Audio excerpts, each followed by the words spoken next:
Kesaksian 4 Menteri Jokowi yang diminta kubu 01 dan 03 justru membuat dalil tuduhan mereka hancur lebur. Ya, hari ini 4 Menteri Jokowi diundang ke Majelis Mahkamah Konstitusi untuk memberikan keterangan sebagai saksi tentu saja dalam persidangan sengketa hasil Pilpres 2024. Dan ini juga menjadi permintaan dari kubu 01 maupun 03 agar dihadirkan para menterinya Jokowi, tentu yang terlibat langsung dalam kucuran bansos, yang dimana Jokowi di sana cawe-cawe tanda kutip menggunakan bansos untuk bisa memenangkan pasangan Prabowo Gibran. Tapi keterangan dari 4 menteri ini yang secara terbuka, blak-blakan, transparan, apa adanya, tuduhan mereka terbantahkan semua. Artinya apa yang dilakukan oleh Pak Jokowi dengan bansosnya selama ini itu memang sudah menjadi rancangan undang-undang, bahkan APBN ditetapkan yang di dalamnya APBN itu ada alokasi bansos, itu sudah digedok oleh DPR. Bahkan jauh sebelum Pilpres, sebelum pemilu berlangsung, sebelum adanya pasangan Prabowo Gibran. Sehingga ini memang program yang sudah terencana begitu. Termasuk alokasi anggaran sekian-sekian itu juga sudah dirancang jauh-jauh hari dan melibatkan DPR dan pemerintah.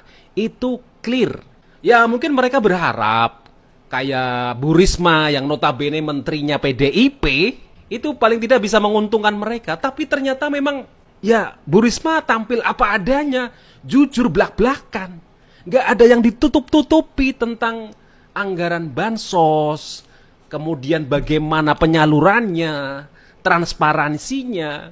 Dan Bu Risma mengakui semua bahwa memang untuk dana bansos itu semuanya lewat bank. Gak ada yang bentuk barang, ya. Dan bentuk barang kayak beras, mungkin sembako ya, itu yang menangani ada Bappenas, Badan Pangan Nasional. Dan Kemensos hanya menangani bantuan-bantuan sosial yang itu sifatnya memang langsung transfer ke pihak penerima bantuan melalui bank yang ditunjuk. Nah, karena tuduhan-tuduhan dari 0103 itu tanda kutip Pak Jokowi ini memainkan dana bansos. Padahal ternyata setelah dibuka ya, publik tahu bahwa bantuan sosial yang itu tercover dalam perlindungan sosial atau anggaran perlindungan sosial, Perlinsos, itu banyak sekali.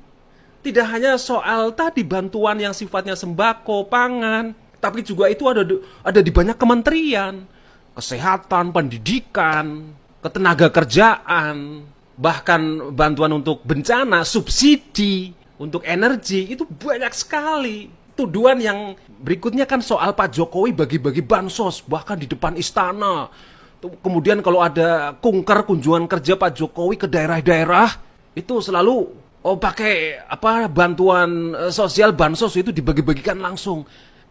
Nanti dulu, ternyata Presiden itu punya dana operasional, juga termasuk anggaran kemasyarakatan, sama sekali beda dengan alokasi anggaran bantuan sosial, sangat beda. Bukan bansos, dan itu nilainya hanya ratusan miliar.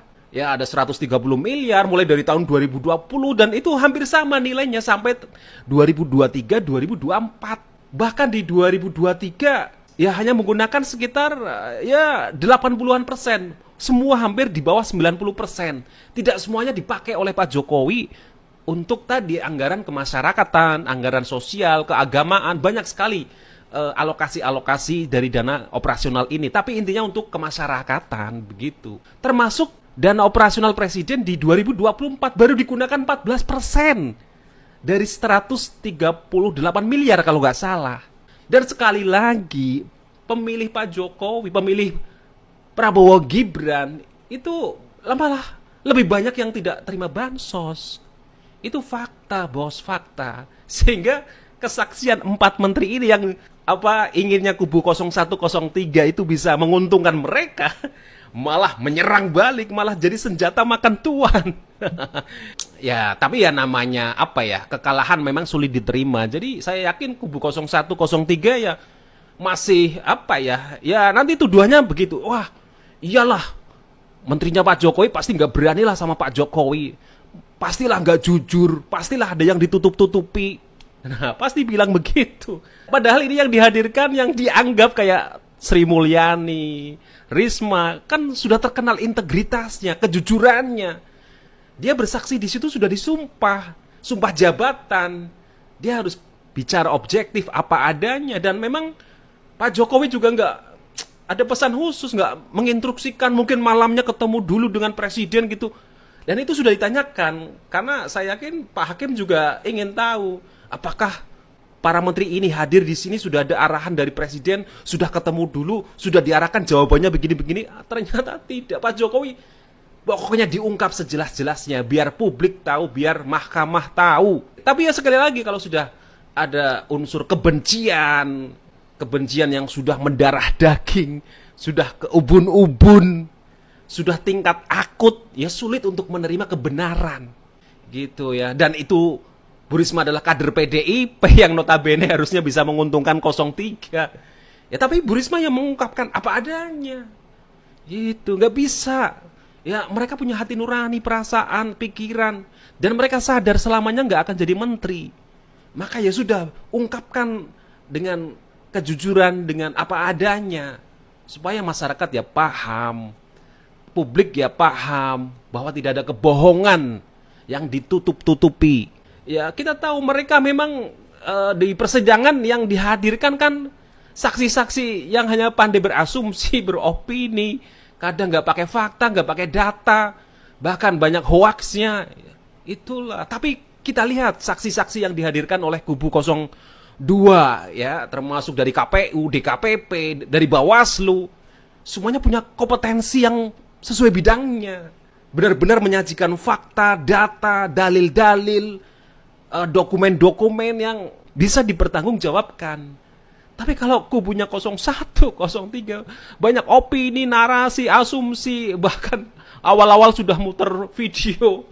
Gampang ngedit video seperti itu, kumpulan dari medsos yang viral digabung-gabung. Saya itu editor. Jadi sangat mudah bikin narasi-narasi seperti itu. Asal pinter nulis skenario, nulis skrip, narasi opini, kasih gambar-gambar dramatis pakai musik gitu ya, itu sudah bisa untuk menggiring opini, asumsi. Tapi di MK nggak bisa, bos ya. MK benar-benar fakta yang memang berbicara, nggak bisa hanya asumsi, opini, narasi yang tanda kutipnya omon-omon ya. Oke, jadi sampai detik ini persidangan sampai mendatangkan saksi dari 4 menteri Jokowi, kemudian ada DKPP. Ya, dalil-dalil yang dituduhkan kepada 02 itu semuanya terbantahkan. Ya, mungkin harapan mereka adalah tentang diskualifikasi, tentang pencalonan Prabowo Gibran. Artinya mereka masih mempermasalahkan tentang keputusan MK nomor 90 yang meloloskan Gibran. Nah, itu yang mungkin nanti menjadi senjata terakhir ya.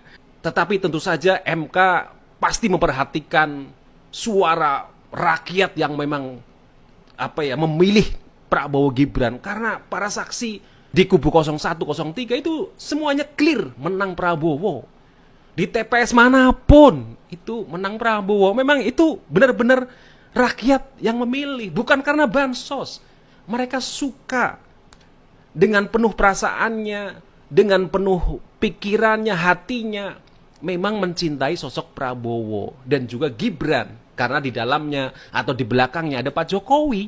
Karena Pak Jokowi masih menjadi primadona, masih banyak yang ngefans dengan Pak Jokowi yang luar biasa. Sampai sekarang pun di periode terakhirnya kalau kunjungan ke daerah-daerah luar biasa sambutannya. Itulah sosok pemimpin yang dicintai oleh rakyatnya. Nah, inilah yang membuat kemenangan Prabowo Gibran itu selesai.